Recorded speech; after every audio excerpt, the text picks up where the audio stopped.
That's a Toyota truck, hanging from a helicopter, 10,000 feet up. And the guy who put it there is about to lose. He just doesn't know it yet. You probably know him, Whistlin Diesel. Cody destroys trucks for a living, and he's good at it. He's killed a Lamborghini, a Rolls Royce, a Peterbilt semi, an actual fighter jet engine. Basically, he's the final boss every truck has to face, and almost nothing survives him. Almost. Because 7 trucks beat him. And today, we're counting down all 7, from the one that just gave him a headache, to the one he couldn't kill without leaving the planet. Quick thing before we start, Cody doesn't just wing it. He's got levels. Test 1's an afternoon of abuse. Test 2 is 10 times what any truck should ever take. Test 3, almost nothing walks away. And Test 4, well, Test 4 is a helicopter. Keep those in your head. The further a truck pushed him, the higher it lands. Number 7, and we're starting easy. 3 diesel beaters, $8,000 each, bought off a lot in Plentywood, Montana. The challenge was simple.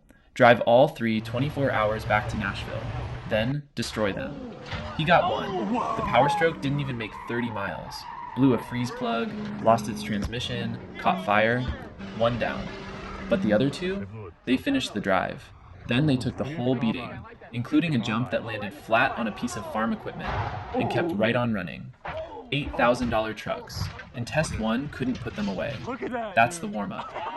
Number 6, a 1980s Chevy square body, 40 years old. Cody called it the nicest square body pickup on Earth. This is the absolute nicest square body that exists on planet Earth. So naturally, he chained it to 400,000 pounds of construction equipment. A grader, a payloader, a bulldozer, an excavator, all at once. It pulled them. So he upped it, hooked it to a Hercules cargo plane packed with solid lead. It pulled that too. The drive shaft finally let go on a 420,000 pound road train. And honestly, that's a fair fight. He didn't beat this truck, he survived it. Number 5, a Ford F-150. Well, the hitch on a Ford F-150. Here's the backstory. Cody's Cybertruck once snapped its frame during a tow, and the internet decided a Ford would have held up way better. So he set out to prove them wrong, the brutal way. He bolted a concrete block to the hitch and dropped it from 5 feet up. Then again, and again. The plan was 100 drops. They tapped out at 40. Not because it broke, because nothing was happening. The thing just sat there and took it. So for once, it was Cody who blinked first. Number 4, and this one, Cody built himself. Monster Max 2 isn't really a truck. It's a modified Silverado the size of a small house. 2 diesel engines, 4 tires, each one taller than the other. He built it to be the destroyer. Everything else was supposed to be the victim. And it delivered.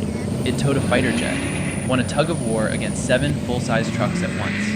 He even used it to pick his kids up from school, just to show off. Then, 3 years in, it snapped clean in half. Nothing hit it. No truck beat it. Cody beat it, by asking his own creation to do the impossible one too many times. Turns out the only thing that could kill Monster Max was the guy who built it. Number 3, a $300,000 Mercedes G-Wagon. And this one's a trilogy. Part 1, he sent it 91 feet off a sand dune. It landed. It lived. Part 2, a crane dropped it through the roof of an actual house. Walls, ceiling, the whole thing. Then Eddie Hall, the world's strongest man, slammed the doors 1,000 times. The doors held. Part 3 is what finally did it. The suspension gave out, the airbags blew, and the truck was done. So yeah, he won this one. But think about what it took. He had to drop it through a building. Most cars don't survive a speed bump. Number 2, and this one breaks the rules. No test level. It's just off the chart.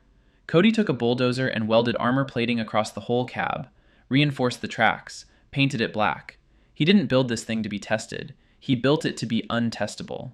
Then, in January 2025, the US Army actually let him bring it to Fort Irwin and put it in a tug-of-war against an M1 Abrams, a 68-ton main battle tank, the most lethal thing the Pentagon drives. The tank lost. His bulldozer dragged it backwards across the desert. So if a tank couldn't beat him, what on earth does number 1 look like? Here's your hint.